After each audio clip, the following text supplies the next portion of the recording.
I invite you to open your Bibles to 1 Samuel, the book of 1 Samuel in chapter 2, and place your bookmark there.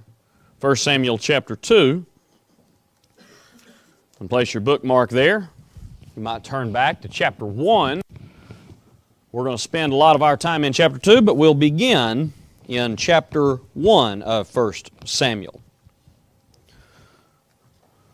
It's a blessing to be together this morning. Appreciate the song selection. Help us kind of get our minds focused on the home. And of course, because it is Mother's Day, I'll do a lesson about mothers. So happy Mother's Day to you women who are such. And it's a blessing to be together. Enjoy the first day of the week, the best day of the week. Several have asked. I did not cut off my finger again. I was doing my fatherly duties this morning and getting taters ready for mashed taters this afternoon, and got my finger instead of a tater. So y'all just pick and choose your taters wisely, I guess. So it's a blessing to be together, and it is a joy. Oh, and I did break our garbage disposal too, so I've done my job today very well, friends, let me tell you. No, it's a blessing to be together. Let's get into the text, shall we? Let's go to what we're doing this morning. 1 Samuel chapter 1, verse 20. So it came to pass in the process of time that Hannah conceived and bore a son, called his name Samuel, saying, Because I have asked for him from the Lord. Now the man, Elkanah, and all his house went up to offer to the Lord the yearly sacrifice and vow. Hannah did not go up, for she said to her husband, Not until the child is weaned, then I will take him that he may appear before the Lord and remain there forever. Hannah is a remarkable woman, most familiar to us, woman in the Old Testament who could not have children and so experienced issues with fertility. She was barren, like several other of the matriarchs in the Old Testament, maybe even a couple mentioned in the New Testament, but we have individuals like Hannah who struggled to have children, and then God blessed them with a child, and she dedicates this child to the Lord. Motherhood is just one of those really unique professions, incredibly overwhelming. Of course, I can only speak at this from the perspective of fatherhood, but I think most women understand that.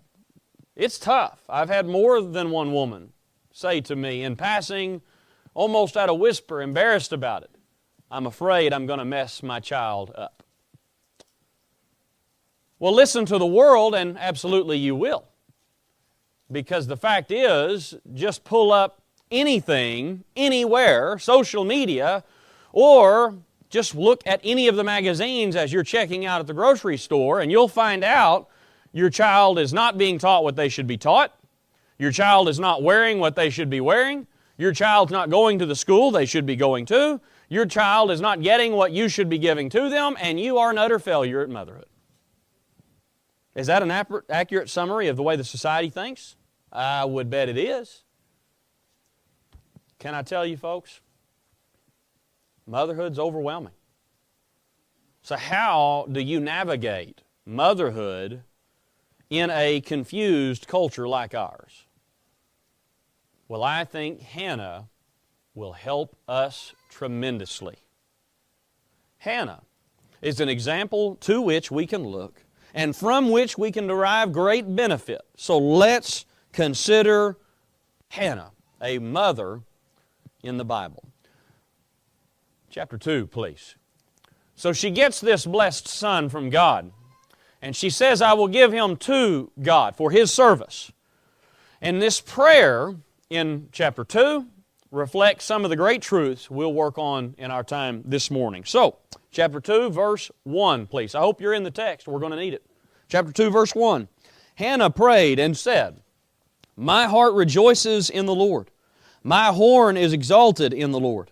I smile at my enemies because I rejoice in your salvation. No one is holy like the Lord, for there is none besides you, nor is there any rock like our God. Talk no more so very proudly. Let no arrogance come from your mouth, for the Lord is the God of knowledge, and by Him actions are weighed. The bows of the mighty men are broken, and those who stumbled are girded with strength. Those who were full have hired themselves out for bread, and the hungry have ceased to hunger. Even the barren have borne 7, and she who has many children has become feeble. The Lord kills and makes alive. He brings down to the grave and brings up. The Lord makes poor and makes rich. He brings low and lifts up.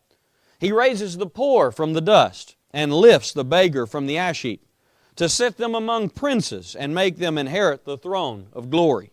For the pillars of the earth are the Lord's, and He has set the world upon them. He will guard the feet of His saints, but the wicked shall be silent in darkness. For by strength no man shall prevail. The adversaries of the Lord shall be broken in pieces. For from heaven He will thunder against them. The Lord will judge the ends of the earth. He will give strength to His king and exalt the horn of His anointed. What's a mother to do? 4 things from Hannah's prayer. Number 1, rejoice in God. I want you to read verse 1 with me again. Notice the emphasis in Hannah's prayer. Verse 1, my heart rejoices in the Lord. My horn is exalted in the Lord. I smile at my enemies because I rejoice in your salvation. Notice at the beginning of the verse, she says, I rejoice in you. And at the end of the verse, she says, I rejoice in what you've done. Folks, that is the first obligation of motherhood, is rejoice in the Lord. Find in Him that which will really make you happy. You need to ask yourself then, in the efforts to provide all of these things for your children, are you providing for them an example of what really should make you happy in life? Think about that concept. Hannah says, I rejoice in you. I rejoice in what you've done. Be honest and evaluate yourself. What do you really rejoice in? The fact is, folks, your children watch you to find out what they should value. They watch you to find out what they should invest in. And if what we're doing for them is modeling worldly things, worldly pursuits, worldly joy, guess what they will assume they should also pursue? Worldly satisfaction. But if instead we'll take a page out of Hannah's book and acknowledge what we should be doing is finding our ultimate satisfaction in God, then we'll be modeling for them what they should do themselves.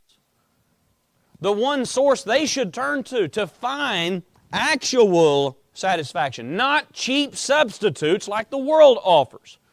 And folks, we need to be very clear about that. Is there elements of joy in the world? You bet. Many of those things God gave us as blessings from Him. But is there not also joys in the world that are dangerous? I'm saying joys. Everybody see that? Joys? It's what the world would call joyful, and it's what we would call sinful. And part of the obligation of parenthood is helping raise children who can understand the difference. Yes, sweetheart, that might make it fun, and you might enjoy it, but it is costly. But what do they see Mom doing in some of those things? What do they see Mom getting most excited about? Let's get real about this for a second. Are you modeling for them excitement over trivial things or over significant things? How hard do you pat them on the back for getting an A+ in their math class versus how proud you are of them when they show up to Bible class with their Bible lessons done? You think about that, folks. How excited are you about things we're doing in this place in contrast to things out there? Do they see Mom light up because her favorite show just released a new season on Netflix? Or do they see Mom get excited because we're fixing to start a new Bible class quarter? Or VBS is coming up, and yes, it's incredibly difficult 3 days. But which do they see Mom get more excited about?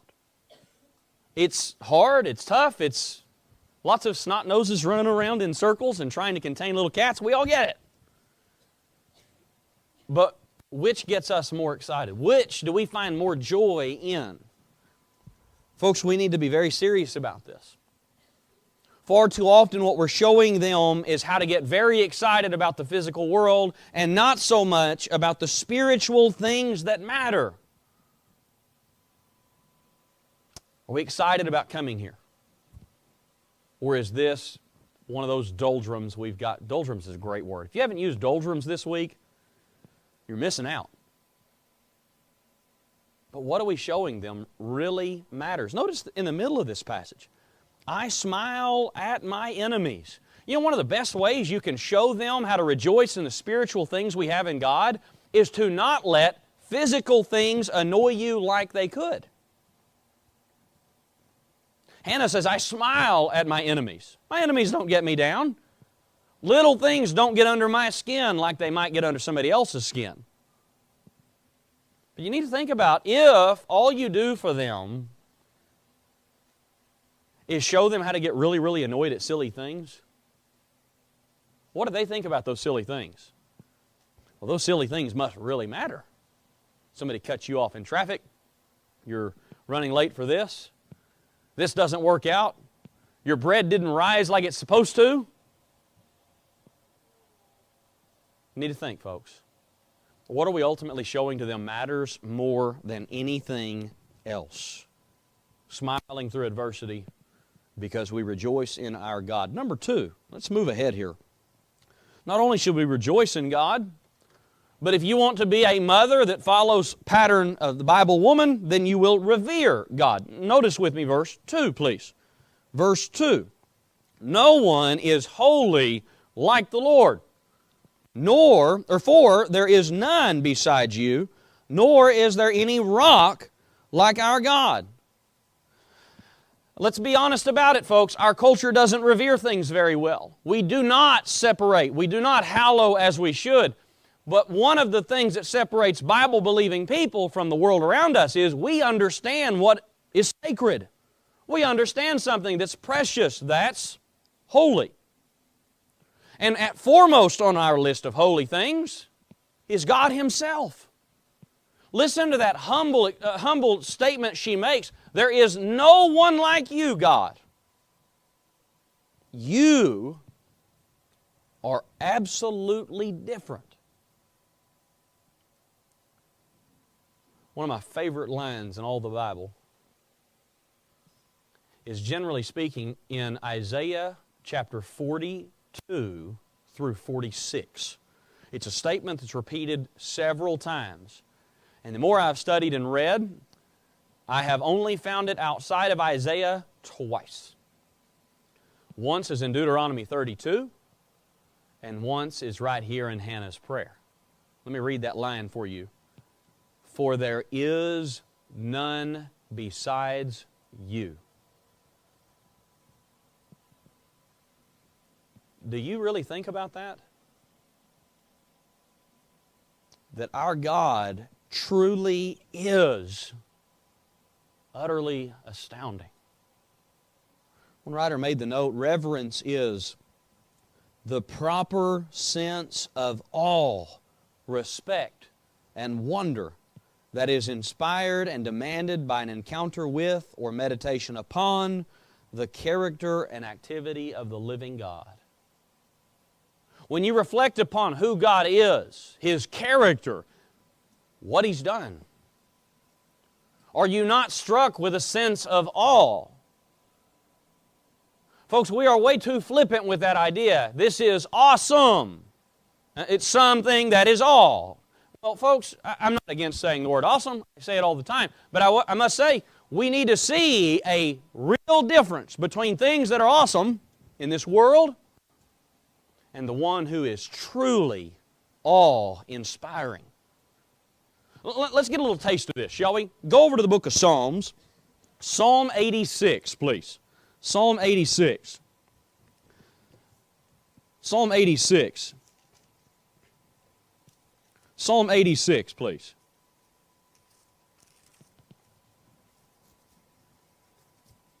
Psalm 86. Listen to this language. Verse 8.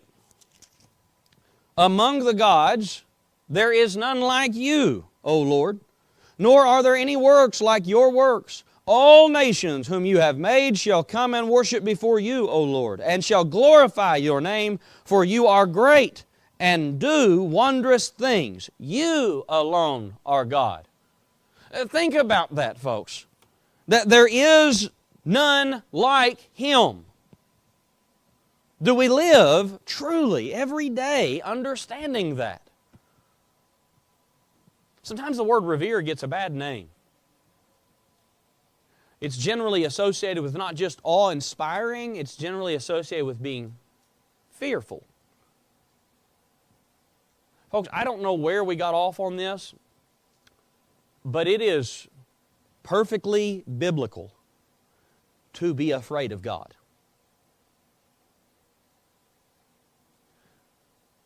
Think about your own father. My daddy is no teddy bear. My dad is 6'1" and 350 pounds. Now, he might be a teddy bear to his granddaughters, but he was no teddy bear for me. I knew he had my best interest at heart. I also knew that he would snap and break my neck. It was a healthy sense of fear. Folks, do you appreciate that that is one of the foremost ideas that God imparts to Israel when they come out of the Exodus? What do? They come to the mountain, to Mount Sinai. And the first thing they say to Moses is, hey Moses, how about you go talk to God, because we don't want to.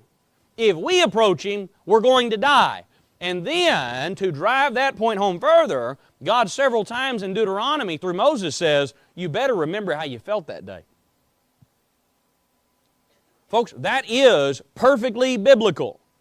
That it is a fearful thing to fall into the hands of the living God. And yes, that is a New Testament quote. This is who our God is. We, as moms and dads, mothers this morning in particular, need to impress our children with this.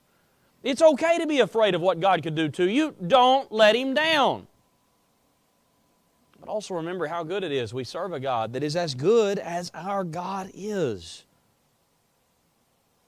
Do you believe that? You want to see how this really fits in the home?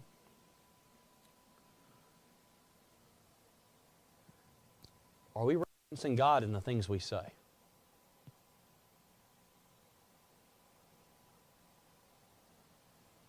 OMG. Maybe text that. OMG. It's short for oh my God.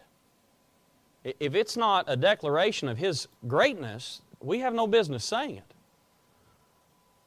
Let me give you another side one on that. Gosh is not an appropriate word either. Go look that word up in a dictionary. It is a euphemism for God's name. If we're going to be people who reverence Him, then we will reverence Him first and foremost with what we say. Now, I understand the appeal to say something like that instead of a vulgar, nasty word, but that doesn't work either. We need to be very careful in what we say. We need to be very careful in how we present God to our children. One of my favorite pictures in all the Bible is only found a few times, and it's the throne scenes of God. Oh man, those are powerful to read. Go read Isaiah's vision in Isaiah chapter 6, where the being is on His throne, and the robe of His garments fills the room. And all the holy creatures are around the throne, can't take their eyes off of Him who sits on the throne. And all they do is praise Him. Holy, holy, holy. Are you impressed by our God? Folks, we're getting a taste of that when we come together right here. This is why worship is so important. This is why I get up every Sunday and say Sundays are the best day of the week. Because we get little glimpses of those throne scenes right here. we get little glimpses where all of us are directing our praise to the one who dwells on the throne, to the one who rules in absolute righteousness. Folks, we need to help our children see that. This is one of the reasons why several years ago I started doing the bulletin like I do it. Those little fill-in-the-sheets deals, hey, those aren't just for kids. Adults can use them too, and there will be no judgment. But I started doing them for the kids. Why? It's not because they have any idea what that word revere even means. If you've got a 5-year-old that can tell me what revere means, there's something wrong in your house. But let me tell you something, folks. Even when they can't define the word, they can express the idea. This isn't like anything else we do in the middle of the week. This is different. Worship is different. This is an important time. This isn't like math class. This isn't like history class. This is worship to our God in heaven. And so moms especially set the example for this. Kiddos, we need to pay attention. At age-appropriate increments, we need to make sure we understand this is important. I had a little girl, I'm holding a meeting there this summer in Cooper, Texas. She gave me a little bitty note card like this with the 4 points from my sermon. I don't think she could tell me what the sermon was or what the sermon was about, but she understood that this was an important time. And I'm going to tell you, folks, Dad, you do a lot for this. And next month, I'm going to jump on you with both feet on Father's Day. But Mom, you help set the example on this. Worship is meaningful time, and it will mean more to them if we show what it means to us. Number 3, this kind of naturally feeds out of this. Yes, respect and revere are very, very similar, but I want to draw this a little differently. So 1 Samuel 2, verse 3, please. Talk no more so very proudly. Let no arrogance come from your mouth, for the Lord is the God of knowledge, and by Him actions are weighed. The bows of the mighty men are broken, and those who stumbled are girded with strength. Those who are full have hired themselves out for bread, and the hungry have ceased to hunger. Even the barren has borne 7, and she who has many children has become feeble. Notice part of what this is expressing then. This idea of being humble before our God. Folks, the reality is we can't truly revere one until we respect one. We can't understand who He is and serve Him in authenticity if we don't understand our duty before Him. And that's where this respect plays in. For true respect to occur, there must be humble obedience. Mom, you can model this in your home better than anybody else can. Even better than Dad. Let me show you why. So you better have it marked, but let's go to Ephesians 5. Ephesians 5. Ephesians chapter 5. Let me show you why I say Mom can do this in an exemplary way better than Dad can. Ephesians chapter 5. Notice this. This idea of respect. The idea of humility and obedience. So Ephesians chapter 5, notice verse 22. Wives, submit yourselves to your own husbands, as to the Lord. Look at the way this passage ends, verse 33. Nevertheless, let each one of you in particular so love his own wife as himself, and let the wife see that she respects her husband. You notice that Paul's using these ideas almost interchangeably. For there to be submission, like there should be, there will also be respect. They go hand in hand. Mom's better equipped to do this than Dad is because Dad is the leader in the home. No, this is not culturally appropriate. It's biblical. He should love and lead, no doubt. And again, I'm going to say it just so you don't jump on me after services. Next month, I'm going to jump all over the men, okay? You got to lead and love like Christ. That's big shoes to fill. But the reality is, Mom, your job is to model for everyone in the house what respect looks like. And yes, if he loves her, he will respect her. He will respect her views and her opinion and her wants and her wishes and her needs. All of those things are true. But this is why it is so important. Let me be very clear about this. I'm going to say it again. Moms are better equipped to do this. So let me explain. In the home, she is respectful to the father in the home. Don't you see how that primes your children to respect their father? You show me a wife who doesn't respect her husband, and I'll show you children who don't respect their father. Now let's jump that one notch up, okay? You show me a mom who doesn't respect her husband, I'll show you children who don't respect their father and struggle respecting their true father. You do understand that to that little child, there are two creatures in the world, and I'm saying that almost loosely here, that they think of as father. The man in the home and God Himself in heaven. And Mom, how you treat Dad will model for them how they should view their father and ultimately their father. Did everybody follow that? That's not a fun one, I know, but did everybody follow that? That is critically important. You want to know why Paul stresses so much here in Ephesians 5, this mutual submission, this love, this respect stuff? Because it's Christ in the church there. It's our devotion. Go back to our passage, please. Obedience, then, is not a dirty word. Submission is not a dirty word. In the home, we model it for one another. And then finally, number 4. What's a mother to do? Rely on God. Notice verse 6 with me. The Lord kills and makes alive. He brings down to the grave and brings up. The Lord makes poor and makes rich. He brings low and lifts up. He raises the poor from the dust and lifts the beggar from the ash heap to set them among princes and make them inherit the throne of glory. For the pillars of the earth are the Lord's, and He has set the world upon them. He will guard the feet of His saints, but the wicked shall be silent in darkness. For by strength no man shall prevail. The adversaries of the Lord shall be broken in pieces. From heaven He will thunder against them. The Lord will judge the ends of the earth. He will give strength to His king and exalt the horn of His anointed. Notice the utter dependence Hannah says that she has on God.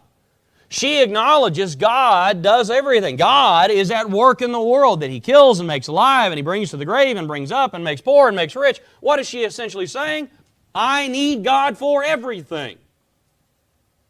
Folks, the minute we forget that, we lose sight of some fundamental points.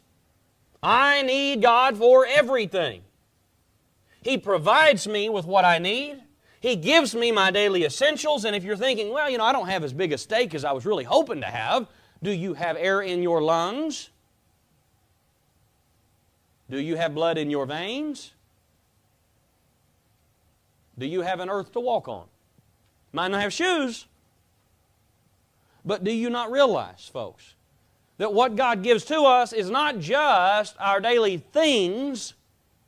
He gives us our daily reality. He gives us everything. And were it not for Him, we would have nothing. You know what nothing is, don't you? It's no thing. You'll get that one on the way home. Old preacher years ago said, you know what nothing is? It's what sleeping rocks dream about.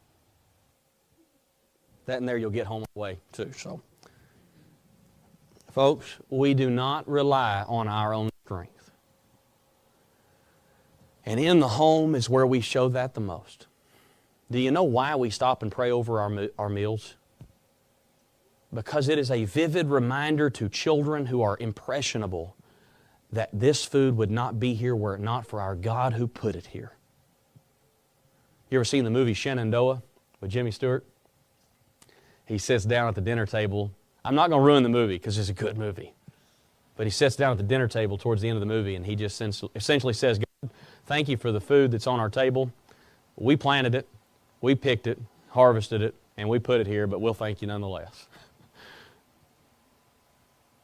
Folks, that's not really the prayer we're offering. Instead, what we're saying humbly is, God, thank you. Thank you for everything. Because we have everything through you. One of the best things your children could say about you one day is not, my mom was so tough.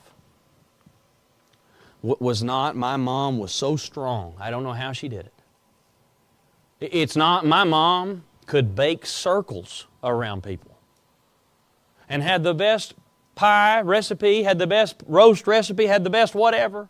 She could make her own clothes from her own cotton she grew. Maybe she could. But the best thing your children could say about you, Mom, is my mom was faithful.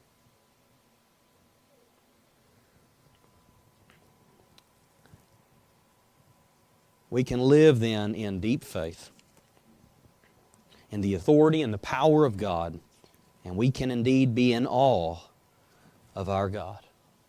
Motherhood is overwhelming. I would encourage you to ignore the nonsense of the world and to ignore worldly standards. Because you read that stuff, yes, your children are eating poison and they're wearing garbage and you're an awful human being for letting them do it. But thankfully, our standard is not society. Our standard is the book. And so what we can do then is take a page out of Hannah's book. We can take an example like her, a God-fearing woman, a mother by whom mothers can emulate. Can I say one final thing, please?